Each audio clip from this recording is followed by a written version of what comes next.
Welcome to Chapter 6. It's in Banjul, Gambia, the congregation venue for the summit. Being the first day of the summit, the most important event of the day is the official opening of the summit. Key participants are the 50 heads of state. Security at the venue is very tight. Comrade Melusi waited in a line to be cleared. His turn finally comes. He is found with a needle, one of the many things disallowed, into the hall. There is an argument between Comrade Melusi and the security officer, but later on, he is cleared and allowed into the hall. Comrade Melusi is having lunch with his visitor at Chamanyuka restaurant in downtown Harare. It's about 1:30 p.m. The restaurant is empty except for the two, Comrade Melusi and his visitor. The Zimbabweans did not eat in hotels anymore unless as now someone else was footing the bill. Lunch was the visitor's idea. There was a subject he wanted to discuss, he had told Melusi. His name is Tad Longway, a director special projects at ADGA, Agency for Governance and Development in Africa. The leader of Zimbabwe and Comrade Melusi had fought Smith side by side for years, and that is why he used to call him Comrade. Then Zimbabwe got her independence. A new national anthem was sang, in English, "Blessed be the land of Zimbabwe," then in Shona, the language of Zimbabwe's largest ethnic group. In Ndebele, Melusi's mother tongue, national motto was unity, freedom and work.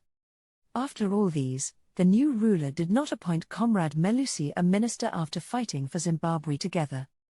The ruler, a Shona, threw Melusi, Ndebele out of government, and he now deemed Melusi an opponent.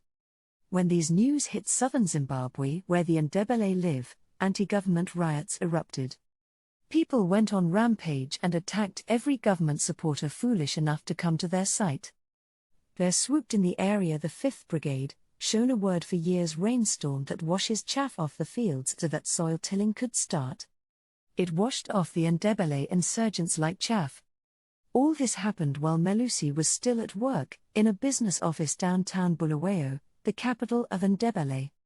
Comrade Melusi's wife, Ziliza, was one of those killed in the government's execution.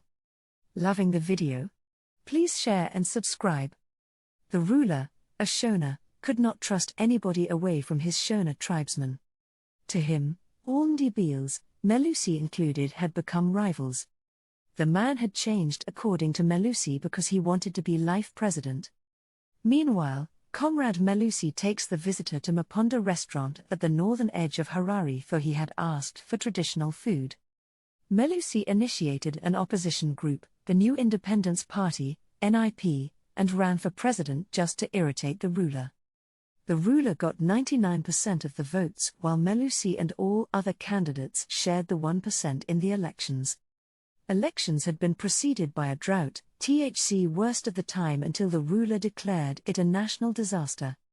Moreover, the international community clamped on Zimbabwe, a program called Structural Adjustment Program, SAP. With this they knew the ruler would flop, for everything spelt defeat, so his win was through rigging elections. Opposition leaders refused to unite and fight the common enemy. When they all lost, for half an hour they needed to declare that elections were a sham, they had to come together. Joint condemnation of the bungled elections led to disaffection. Inflation eroded incomes. Melusi relocated to a slum in a poor part of Harare. Then came Murambatsvana, Shona word for trash. Bulldozers went from one slum to the next, evicting residents by tearing their homes to the ground.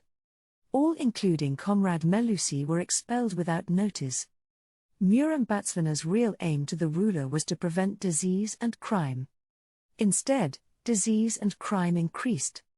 It is true the main aim was to punish the urban poor for supporting opposition parties. Tad Longway cleared the hotel bill and reached out to his side pocket for another stack of American dollars and handed it to Comrade Melusi.